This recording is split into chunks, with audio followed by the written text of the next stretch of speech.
За өдрийн мэнд найзуудаа та нар минь сайхан амарч байна уу? Энд бүтэнсэ өдөр болж байна. Тэгээд харис сэргээх 30 хоногийн минь хөтөлбөр үргэлжилж байна.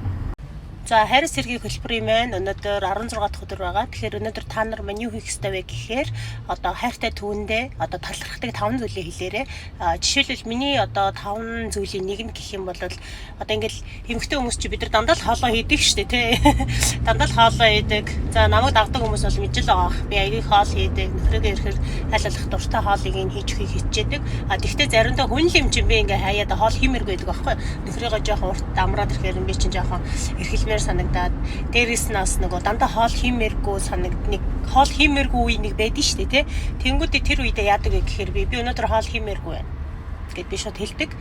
Тэгэхээр чи өөрийгөө эсвэл аргал эсвэл одоо яадгийн байгаа ингээл би хэлэхээр зүгээр ямар ч асуудалгүй би хоол хий чи эсвэл би гаднаас хоол захиалчи эсвэл би яг өөртөө тохирсон жижиг юм аа манай айгу такон туртай тако аваад иччих гэдэг юм уу яг тэгдэг. Тэгэхээр яг ийм би тэрэнд нь айгу гоё тийм талархдаг те заавал нэг эмэгтэй хүн нэг ийм хоол хийх ёстой нэг те нэг юу чиг байж болохгүй. Тэгэхээр миний одоо нөхөртөө талархдаг 5 зүйлийн минь нэг байгаа.